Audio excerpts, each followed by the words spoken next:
Hey, welcome everybody to Conversations from Culture. Today we have a very special guest, David Sauvage, also known as the Empath. And definitely the name provokes everyone to ask a question about what is an empath and why should we talk about empathy? Is that my question? Well, what is an Yes. empath and why should we talk about empathy? Yeah, Oh, well, first, thanks for having me. This is cool. Can I ask you a question, Maria, before I answer your question? please. What is your interest in empathy and empaths? I'm interested in emotions and feelings and feeling my emotions. And now, as I'm telling you this, I'm wondering if feelings and emotions are the same thing. Hmm.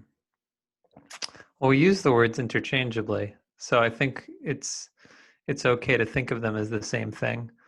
But technically, an emotion is a uh, a state of being, a state of being, and a feeling is a physiological experience. So sad is a way of being, but we can also feel the feeling of sadness, like maybe the sadness is in our chest or in our face. But the terms can be used interchangeably. You're not doing anything wrong by saying a feeling is an emotion, emotion is a feeling. I would say all emotions are feelings, but not our feelings are emotions.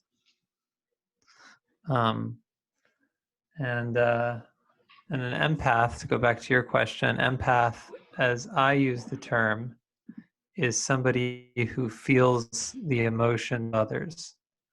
An empath, as I use the term, is somebody who feels the emotions of others. So if somebody is sad in front of me, I might feel their sadness in my own body, have the experience of being sad.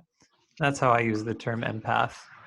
So it can be used in other ways. It could mean somebody who's hypersensitive. It can mean somebody who has a lot of intuition.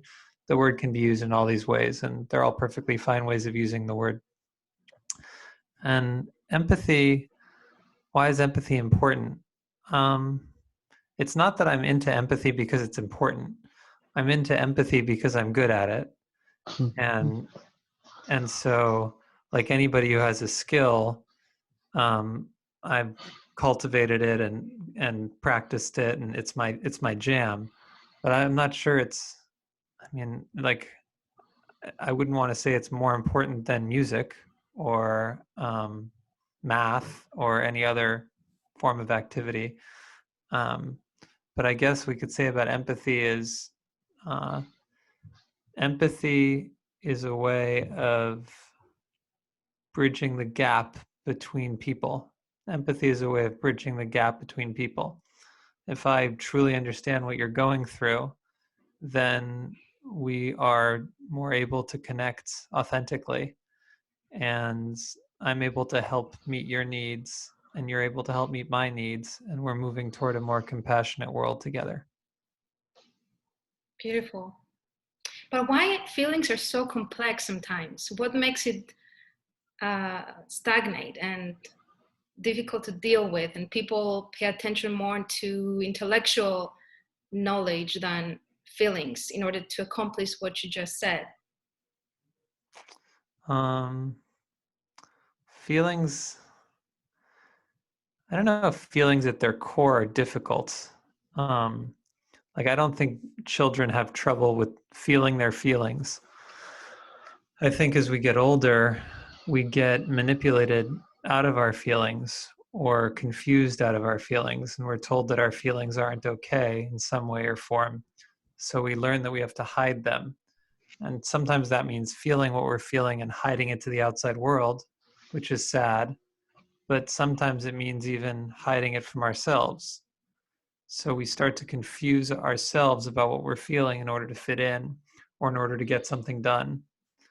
And then all these different emotions start stacking up against each other or with each other, and we can't separate them out because we're not in touch anymore. I think the core reason that it's so hard to engage in feelings these days is because we don't prioritize it culturally.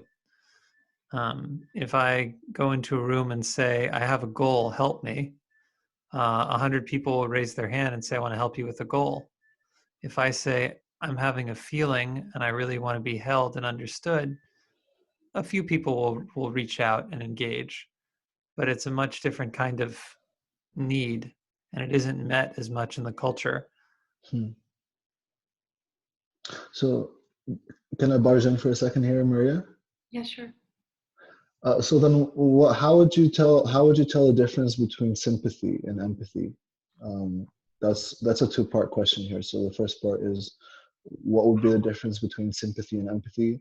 And then the second one is, if you're in touch with other people's suffering, then how do you keep yourself from experiencing a sort of compassion fatigue, or having that be more of a burden than actual strength? Because of course I acknowledge the importance of empathy, um, uh, in a sense of like being attuned to what other people might need, um, um, or just being just mere intelligent in a sense, relationship wise. But then on the other side of the spectrum, there's always, besides people who are devoid of it, I would say people um, who might complain or be concerned with the possibility of that compassion fatigue, or having been surrounded by people who are suffering, or so forth. Awesome questions. So the first one, sympathy is caring. Sympathy versus empathy. Sympathy is caring about somebody. You care about their state. You want them. See, sympathy is, I care about you. I don't know much about sympathy, but I care about you. I want you to do better. I feel for you. I feel for you. And empathy is more like, I feel as you. I really understand what it's like to be you. So empathy is when you really understand what it's like to be another human. We all know that feeling when somebody gets us. Oh, they got us. That's a very satisfying feeling. That's when somebody's had empathy for us. And your second question, how do I prevent compassion fatigue? Well, there's the phrase compassion fatigue brings up two different possible definitions. And the first is the one I'm more familiar with, which is you can get burned out merely by feeling other people's feelings all the time. Like your nervous system can actually get shot. This happens to a lot of psychologists and teachers and nurses and anyone who's used to dealing with people in high emotional intensity environments on a regular basis. And so the way to prevent that, it's not an easy answer. First of all, to acknowledge that if you're sensitive to other people's emotions and you're spending time with people who are having a lot of them, you're going to burn out, and just to accept that that's probably going to happen. Secondly, it's the way out of it is to prioritize your own needs, which is really hard. And that means that if you can only handle being around people who are having intense emotions for X amount of time before you start shutting down, you want to know that and then set boundaries, which is not easy. I mean, like, it's not easy. There's a lot of reasons why it's hard to set boundaries. And then then there are a lot of energetic tricks you can do where, for instance, I will release everything that I've picked up. Like, I'll envision all the stuff I've picked up and imagine moving it through my whole body. Or I will imagine giving all the stuff I've picked up back to the person who gave it to me. And a million other things like that. Sorry about my throat. And then the other form of compassion fatigue is more the way the phrase sounds, when you simply get tired about caring about people. And that tends to happen when you don't have your own needs met. So if you feel full and overjoyed then it's really easy to care about people. But if you feel depleted and your needs aren't being met and nobody cares about you, then you might resent people who are wanting your compassion, or you might resent people for whom you'd otherwise feel compassion because you don't have your own needs met. Mm. Can I ask a question? David, I'm sorry for coming in late. I was thinking about the whole concept of being an empath, and it made me think about the psychologist William Gardner, the multiple intelligence theory, where he's talking about. So William Gardner, in 1983, he came up with this idea that, well, for him back then, it was that humans have 7 different types of intelligence. You know, mathematical, logical, musical intelligence, spatial intelligence, and 2 of them were intrapersonal and interpersonal intelligence, right? And so being empathetic made me think about that interpersonal intelligence, the ability to read others. And so I'm kind of curious your take on how much of being an empath is spiritual and how much of it is neurological. I'm kind of curious of your take on, is it 100% one or the other? Is it a mix? What do you mean by spiritual? I know a few people who label themselves as empaths, and they see it strictly as like a spiritual or a supernatural experience, right? Where they're like, this is beyond what humans are capable of, but I'm reading you, I'm reading your emotions because our spirits are connected to each other. So that's like within their spiritual beliefs, versus, you know, back to, you know, Gardner, who would say that it's all neurological. It's all in the brain. It's just a particular type of intelligence. So just curious of your take on those 2 ideas. Well, I think underpinning your question is a philosophical premise that I'm not sure I accept, which is that there's a line we can draw between the physical and the spiritual, or that like, I don't believe that the brain is the seat of consciousness, or that I believe that the brain is more like a radio that picks up on consciousness. And and science goes as far as it goes today, but eventually I just think it keeps going, and it will integrate more and more of what we think of as spiritual. Right. And I don't think anything in my abilities or any other empath's abilities or your abilities or our abilities is fundamentally beyond our capacity to understand, but it might be beyond current science's ability to explain. So Yeah. No, I mean, I hear what you're saying in terms, like, someone could say that they have a 6th sense. yeah. And we don't have, science is not there to step in to explain what's the process of that. And so you know, we as humans, we love absolutes. We'll fill that with other things. And I'm with you on that, that there's a lot of things spiritual that science hasn't caught up with. And sometimes science does catch up in that regard. So. And I think it will. Mm-hmm. I think it will. So I think it's spiritual and neurological, and that there's no divide. Okay. All right. I'm with you, but I'm wondering your take on it, you know, because I consider myself to be very empathetic as well. I can read other people pretty well, but and actually a second question that I was going to ask you is about that intrapersonal intelligence. You were talking about being a child, well, not you specifically, but like children being children, and how we're often encouraged to not listen to our feelings and emotions. And I'm kind of curious, how do you struggle with intrapersonal intelligence, like knowing how you feel, knowing exactly how you feel in a given moment?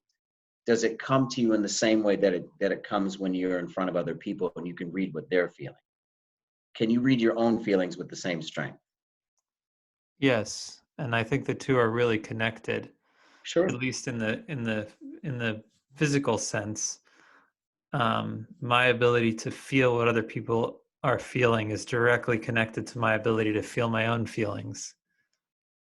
So if I can't recognize the difference between sadness and despair in my own body, then I can't recognize it in somebody else, at least physically. I might be able to recognize it visually or some other way. So my own emotional self-awareness is super high, with a few really interesting exceptions. I have a hard time with fear. I have a hard time feeling fear. I don't have a healthy relationship with fear, but almost every other emotion I can feel fully in great gradations. Question. So would you say your ability to feel an emotion or the other, or your relationship with that emotion, is that related to your ability to label it, or is it something that is trained? Labeling probably comes second. It's more just like it's largely trained and partly innate, but it's no different than like if you just stop now and you just go, how am I feeling? And you could even just do it physically. How am I feeling? And then I can feel this thin layer that feels slightly fluid around my chest. I have a touch of heaviness here. My throat is grovelly. There's a little bit of wooziness in my eyes. I'm pretty attuned. Emotionally, it's pretty neutral in here. Maybe there's a touch of melancholy hanging over me that's not a result of this conversation, that I can feel is just with me. So I'm just feeling all that, and that's it. That's the practice. There you have it. And we can, it's always available to us. I probably do it more than most, but that's all there is to it. So what I'm hearing you say is that that language comes into play to a certain extent, and to the other is that, you know, taking the time to check every once in a while to see what's happening, and that in that sense it's trainable, and it's a practice. I hear you saying. Yeah, and I would say language comes second. I would say like the ability to articulate it is much less important than the ability to feel it. Got it. Yeah, thank you. Do you feel it in your body, David? Yeah. And how about, I've heard before people saying how the mind can intervene and prevent you from feeling it fully, and the nuances about sensations and bodily feelings. And some people have called it ego, this intervention of the mind into that process of feeling your feelings in your body. And I wanted to ask you about this distinction. And it came up in another conversation we were having last week about mind and body connection. I don't know if it's just directly related, but yeah. So how about this idea of the ego and this idea of ego death that we hear a lot these days as well? You're bringing a lot of concepts into one question.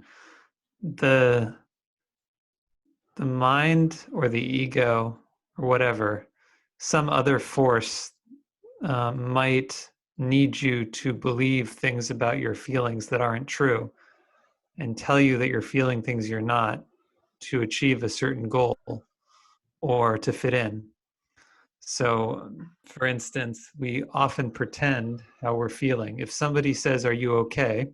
and you're really not okay, but you don't feel safe sharing that you're not okay with the person who asked, you might not be able to say to yourself, "I'm not okay, but I don't feel safe sharing it." You might say to yourself, "I am okay. Yeah, I'm okay," in order to avoid the discomfort of the dynamic. So that's, I don't know if I would call that ego, but that's a kind of protection we put up. We lie to ourselves about what we're feeling in order to feel safe. And that's common and normal and happens all the time, every day, all day. So that's where the mind can get in. And you know, where ego really tells people how they're feeling, people have often have a vision for how they ought to be feeling, and then they will either try to will themselves into feeling that way, or worse, they will convince themselves that they feel that way, thinking that merely by convincing themselves they feel that way, that will change the way they feel, when all now they really feel is confused and disconnected, but they are so afraid that they're not what they are. Tony Robbins is a master of this game. He's very much about how to trick your nervous system into believing you're somewhere that you're not, in order to inflate into a higher state. And to some degree, that stuff's okay, and it can work. But that to me is ego getting in the way of your natural system. So ego death is a whole nother game. Ego death is I guess I would define it as the death of a sense of I. The death of a sense of I.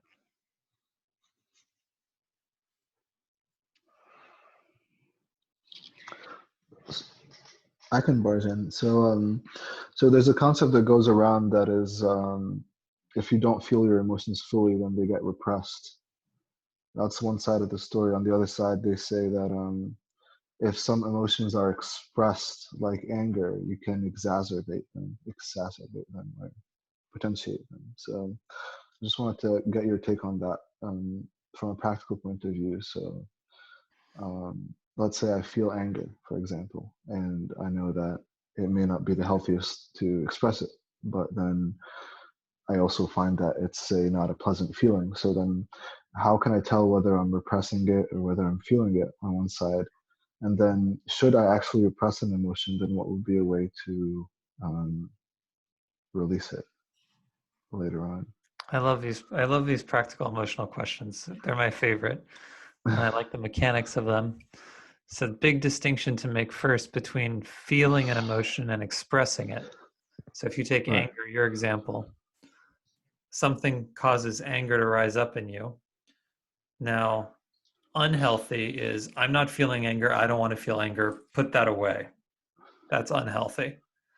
Healthy is, oh, I'm feeling so angry right now. Oh. Then further than that, punching somebody in the face. I don't know if that's healthy or unhealthy, but it's not helpful. So the emotions are healthy to feel unless they are unbearable. Emotions are healthy to feel unless they are unbearable. That's my rule. But the unless they are unbearable is important, because you don't want to force yourself to feel something that you can't withstand. That's unhealthy and risks being self-abuse. And the reason why an emotion is unbearable is because there's trauma there. So, for instance, if every time you got angry, your mom yelled at you and made you feel horrible, then when you feel anger, that might be overwhelming to you. And you shouldn't just go, I need to feel this. I got to feel. You'll start spinning and you might have a panic attack or something. So take into account what your limits are too. But if you can deal with an emotion, you want to deal with an emotion. But if you can't deal with an emotion, you want help dealing with that emotion. Does that help you? Yeah, that's great. I love that. And to add to that, so should an emotion be unbearable, or should someone not be trained to feel it or label it or whatnot? Do you believe it does get repressed or get strapped in the body? And do you think there's a way to release that somehow in the future? Yeah. I mean, any emotion, like, think about it like there are these two parallel worlds, the conscious life and the unconscious life. And everything that's happening to you is causing some level of emotional reaction in us. Now, most of that is really trivial and just like washes right through and doesn't matter. But sometimes you have something that really causes an intense emotional reaction. And if we are not conscious of it and with it and allow it, or we push it away, it just stays. It's in the body like an echo. And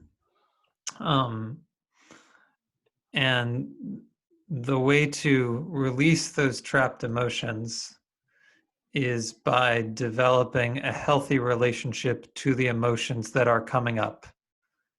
You don't necessarily have to go backward in time and go, oh, I need to deal with that emotion I repressed. If you open up the faucet in a healthy way, the old emotions will eventually come out. That's great. That's good stuff. Yeah. Do you think it's important to understand those emotions in those moments, or to understand the root of those emotions in those moments? It can be soothing to understand the root of those emotions, and that's worth something. So if you find yourself suddenly, to use Ali's example, filled with anger, and you don't know why, then that will be disorienting.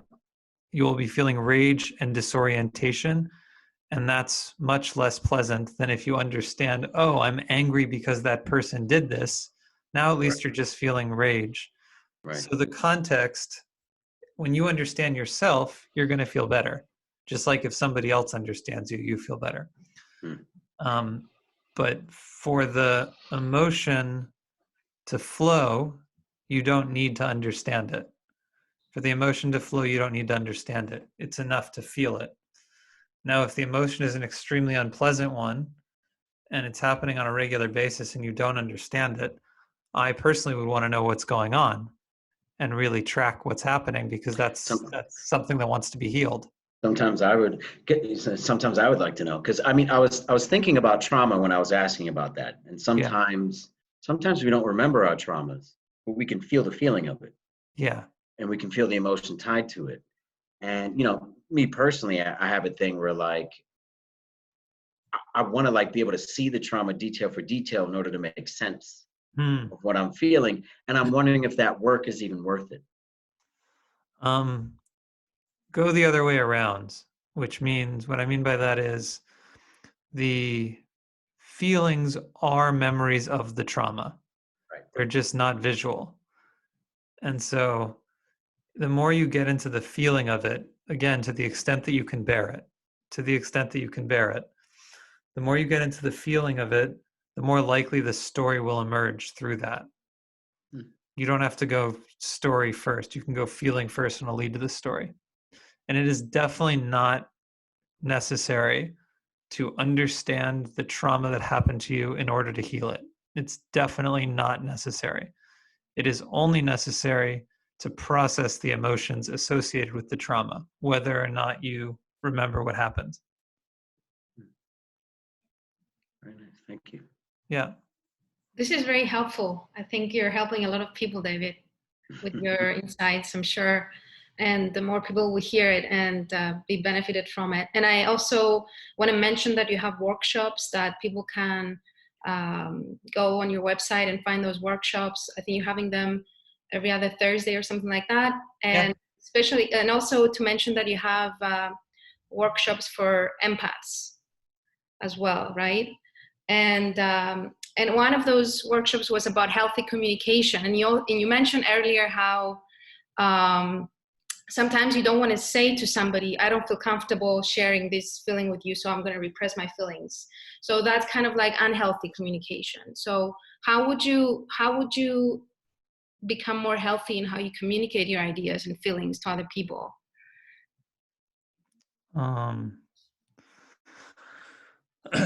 Well, my standard line here, which is good, is healthy communication is about authentically expressing your inner experience in such a way that the other person understands. And it's a really high bar. It's not easy to do, but it's both parts: authentically communicating your inner experience and such that the other person understands. So both, taking into account your truth and their capacity to understand you. That's healthy communication. Now, sometimes it's unsafe to communicate what you're authentically feeling. If you're really angry at someone and you are afraid that saying you're angry at them will make them freak out, then you might not want to say you're angry at them. In which case, the healthy thing to do would be to say, hey, I'm feeling a lot of things right now, but I don't feel safe sharing. I'll share with you later. So you want to develop as honest a relationship with your own experience as possible, and then sharing that with others to the extent that it's safe. And if it's not safe, you want to acknowledge that it's not safe. That's my standard thought on healthy communication. Simple, but not easy. Guys, we have 6 more minutes before the session closes. So if you have any questions, you can ask them now. I mean, my question, I guess, would be how to expound on this amazing knowledge that we just received. If there's any further reading we can do. Oh, you're really sweet. Let's see. I don't know. I wish there were. You mentioned your website. Yeah, I do. I'm doing classes on Thursday at 8 p.m. So every Thursday at 8 p.m. You can find it on empath.nyc. Or you can just put your email in the chat, make it easier, and I'll add you to my mailing list. Perfect. Yeah. I'm complete, so thank you. Thank you, Ali. Natalia? Hi. Ooh, thank you guys. This is next level stuff. So I'm very like in my study zone. That's what came through so far. And I'll be going through this way of basically communicating through visuals and this energetical cleaning, because the depth of the work that we do here is truly remarkable and historical. And yeah, I'm very excited to what's to come as a collective result of this circle kind of work, yet having a speaker like David to come in. Yeah, it's just so much gratitude. Thank you, Maria, for getting us together. Natalia is definitely another empath in the room. Okay, guys, thank you so much. David, is there anything else you want to share with the audience before we close it off? No, I'm grateful for so thank you guys, Ali and Trevor and Maria, for your great questions, and Natalia and Eleni for hanging out and listening. I really appreciate it. Great. Likewise, thank you. Thank you so much. Yeleni, thank you for joining. You guys, Maria, Yeleni, meet. Hi. We'll meet. I think I've seen your name before, and I've seen you around. Probably it was like She's birthday. She's in the circles. Yeah. Yes, I love you guys. Thank you. And nice to meet you, Ali and Trevor. Nice to see you. Nice to meet you, Natalia. Nice to see you. Nice to meet you guys. Bye, guys. Everyone. Have a good night. Have a good night. Thank you, David. Thank you. Thank you, Maria. Take care.